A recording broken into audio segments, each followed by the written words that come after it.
तो आज मैंने चैलेंज लिया इस बो स्टफ को मास्टर करने का, वो भी एज अ बिगिनर। इस वीडियो में मैं सीखूंगा बो स्टफ यानी डंडे को घुमाना, वो भी 3 डिफरेंट टेक्निक्स में। टेक्निक्स जैसे skip and catch technique, behind the back technique और द गोल्डन हुक। और आखिरी में इन तीनों को मिला के मैं बनाऊंगा एक बहुत ही खतरनाक कॉम्बो। इसको सीखते टाइम बहुत ही कंफ्यूजन थी और चोट भी बहुत बार खाई, लेकिन मैंने हार नहीं मानी। तो ये है बो स्टफ जिसे निंजास और भाई सिख बहुत ही तगड़े तरीके से घुमाते हैं। और ये हूँ मैं जो भाई इसको एक दिन में सीखने का ट्राई कर रहा हूँ। लेकिन जब भी मैं इसे घुमा रहा था, पता नहीं क्यों मैं डंडे के भाई आखिरी में आ जा रहा था। यार पता नहीं डंडा साइड में जा रहा है, लगता है ट्यूटोरियल देखना पड़ेगा। और फिर मैं इसका ट्यूटोरियल देखता हूँ और उससे समझ आता है कि हमें एक रोटेशन को स्किप करना और दूसरी को कैच। लेकिन ये समझना ही बहुत मुश्किल है और अभी भी मैं ये नॉर्मल सी टेक्निक नहीं कर पा रहा था। और बहुत देर ट्राई करने के बाद अब तो भाई फ्रस्ट्रेशन होने लगी थी, लेकिन थोड़ी देर प्रैक्टिस करने के बाद ये होने लगता है।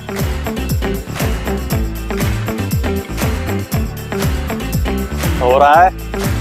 और अब मैं इस basic skip and catch technique को भाई बहुत ही अच्छे से कर पा रहा था। और अब फ्लो तो था लेकिन स्पीड नहीं थी। तो अगली टेक्निक है भाई बिहाइंड द बैक टेक्निक। और ये टेक्निक जितनी भाई दिखने में आसान है उतनी ही करने में मुश्किल, क्योंकि बिना देखे हमें भाई कमर के पीछे से डंडे को पकड़ना है और ये भाई बहुत ही मुश्किल है। और ये भी समझ नहीं आ रहा था कि डंडे को आखिर आगे लाऊंगा कैसे। इसी चक्कर में चोट भी बहुत खाई। बहुत तेल लगा है। और फिर सोचा थोड़ा ट्यूटोरियल देख लूं, शायद उससे कुछ हेल्प मिले। और जैसा सोचा था भाई वैसा ही हुआ। ट्यूटोरियल से बहुत ज्यादा हेल्प मिली और मेरे को समझ आया कि आखिर एक रोटेशन करनी कैसे है। यहाँ से ये करा, इसको थोड़ा कंफ्यूजिंग है यार। और अब मैं इस बिहाइंड द बैक टेक्निक को भी भाई कर पा रहा था। ओ ये तो बहुत सही हुआ। ये तो बहुत सही। और मैं भाई इतना खुश हो गया था कि मेरे को लग रहा था कि मैं तो अभी से निंजा बन गया।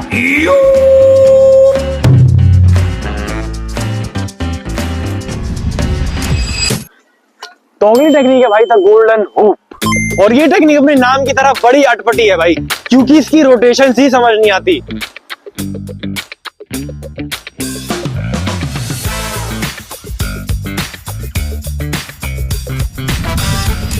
और ट्यूटोरियल देख के लग रहा था कि भाई क्या मैं इसको कर भी पाऊंगा।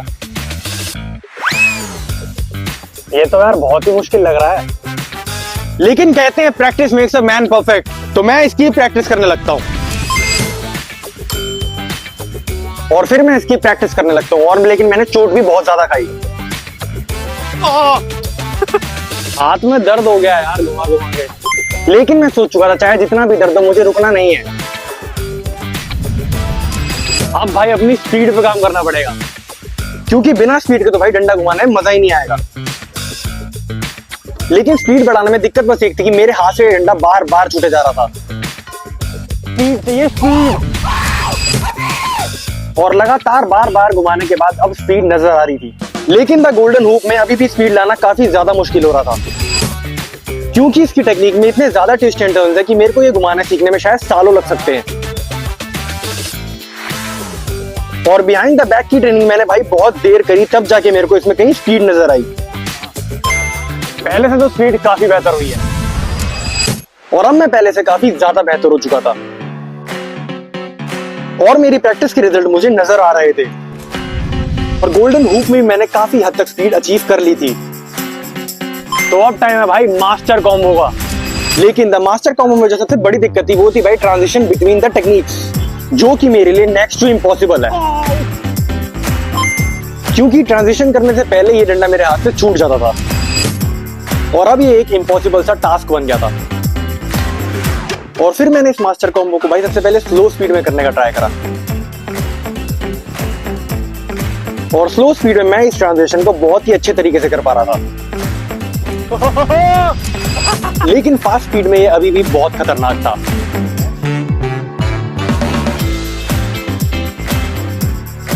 और अब मेरी फ्रस्ट्रेशन भाई बहुत ज्यादा बढ़ चुकी थी। अरे यार शिट। और अब मैं इतना डिसअपॉइंट हो चुका था कि मेरे मन में एक सवाल आ रहा था कि क्या मेरे इतने दोनों की मेहनत भाई कुछ अचीव कर भी पाएगी या फिर नहीं। और इसका जवाब भी भाई ज्यादा दूर नहीं था, क्योंकि मेरे लास्ट अटेम्प्ट में कुछ ऐसा हुआ। नहीं ये स्किप एंड कैच, ये हुआ बिहाइंड द बैक, और ये द मास्टर कॉम्बो।